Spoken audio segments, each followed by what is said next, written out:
Just because Cenk Uygur on July 26, 2012, did a commentary on Rush Limbaugh and gun control does not mean that it's not relevant today, because it is. It's still relevant. And I got the link below. I'm going to tell it like it is. As a lifelong leftist who is pro Second Amendment myself, I think that those on the liberal left who are for gun control are doing themselves a public relations disservice to their own cause and even their own safety. Many of the gun manufacturing companies are unionized, and I love unionized jobs, obviously, and I like them being protected. And I want to add this caveat that with all the right wing militia types walking around with their camos and guns, walking around waiting for an excuse to shoot down minorities or leftists, or that the U.S. government, that you had Donald Trump debating or actually seriously considering using the or enforcing the Insurrection Act to crack down on leftist troublemakers. Is all the more reason why I think that leftists should be for the Second Amendment and to protect themselves for any potential being attacked. But of course, Rush Limbaugh is a partisan hypocrite for slurring Ice-T, for advocating the Second Amendment for the same reason that any member of the National Rifles Association would. For some reason, Rush Limbaugh thinks that he finds people that defend the Second Amendment with white skin, you know, some of the rednecks walking around with their camos and guns. He thinks they're heroic and patriots or what have you. But somebody who's a black rapper actor, but a black rapper walking around urging for the Second Amendment and make him seem like, oh, this is part of their culture. Oh, that it's this those people, that kind of attitude. And I'm not a fan of rap music myself, but point is, he is racially stereotyping that subculture, Rush Limbaugh. And it's funny because Cenk Uygur called him out on that, Rush Limbaugh out on that back in 2012, almost 8 years ago at this point. And it's just funny that video, and I remember when that video came out, and see when that video came out, and the name of the video is Rush Limbaugh, a racist piece of shit, says Ice-T. And you know what?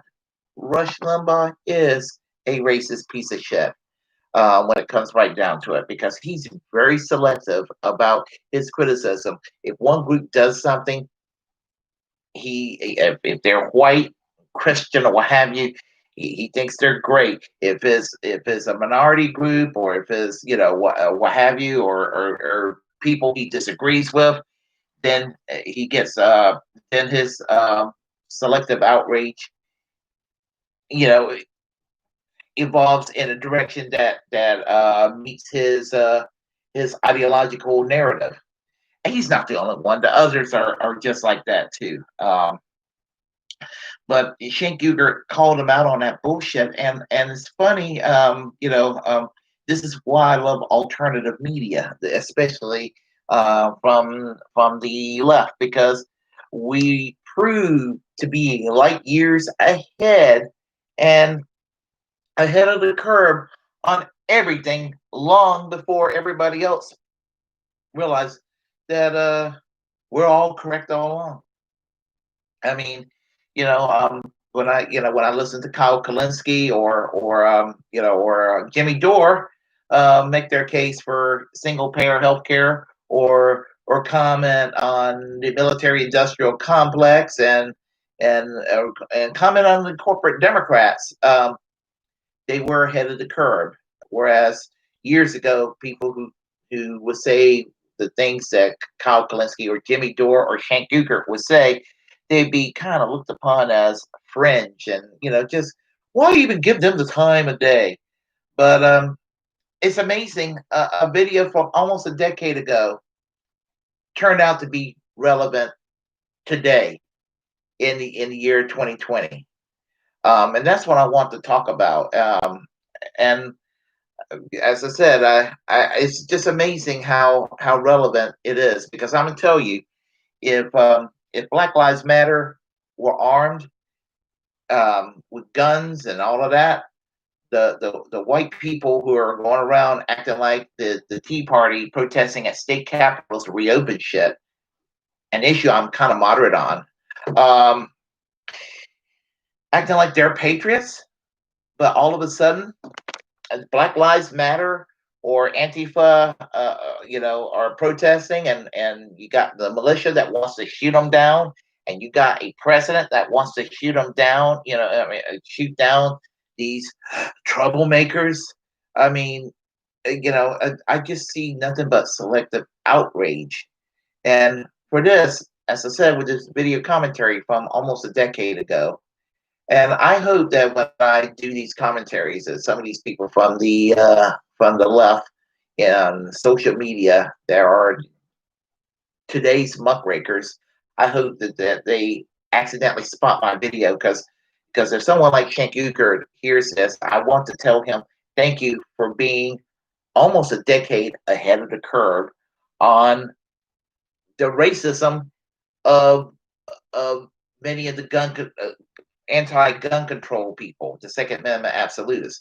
Now, for the record, as I said, I have my leftist reasons, and a lot of people, some people on the left, be like, "Are you crazy being a Second Amendment absolutist?"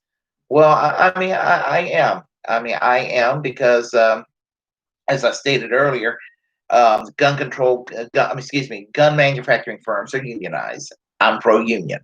I don't want to give some person who may be inclined toward progressivism that love their guns. I don't want them to give them one more reason to vote Republican. And I would like to see the NRA evaporate.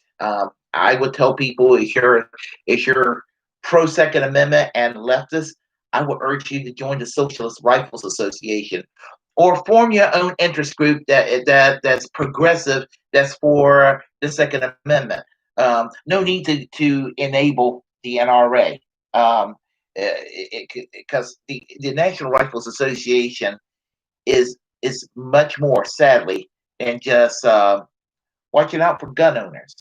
They have a politicized right wing agenda overall, and for that, even though I am a Second Amendment absolutist, I still am opposed to the National Rifles Association and Gun Owners of America and all these other crazy whack groups. They're all about their guns. Their position on guns is not the issue. It's all the other political positions that they have, because they're much more than just concerned about being for protecting their Second Amendment rights. They actually have a pro-tyranny agenda, because these people will silence dissent at the first opportunity. They would silence dissent if they could. I mean, got to remember when Ronald Reagan was the governor of California, he enacted gun control in California. Why? Because the Black Panther Party were arming themselves, and they were arming themselves against repression by cops. And Ice-T several years ago was talking about protecting yourself against against the tyranny of government. I thought the right wing loved that kind of talk, but obviously only when it's done by their fellow right wingers. They don't like to hear leftists, and I don't know the particulars when it comes to the politics of Ice-T. Um, I respect them, but it's the music is not my cup of tea. But the point I'm trying to make is that they wouldn't. I mean, when it's the militia or it's the alt right, they're okay with them sporting around guns. But what if Occupy Wall Street or Black Lives Matter or Antifa, or anybody who's opposed to tyranny in the truest sense of the word? Um, what if they, what if you walk around at a Medicare for All rally with AR-15s? you know that the right wing will want to shut that down and arrest them all. But anyway, um, I'm ranting on long enough. But I just wanted to share that particular insight with you all. I'm Bernie Bro. If you like this channel and you like what I have to say, please subscribe because the algorithms are really truly messed up on YouTube these days. It's not the same YouTube that it used to be. So I want you to subscribe and tell all your friends about this channel. Share and hit the like button. Hit it hard. I mean, just make it profound and help this channel grow. And yeah, so we can make a stronger case for social democracy. All I mean, we need to make this case. 21st century, 21st century social democracy. As you believe in social democracy, and you believe in civil libertarianism, and you believe in free speech, and you believe in anti-war sentiment to be opposed to war, this is the channel for you. I'm Bernie Bro. Take care.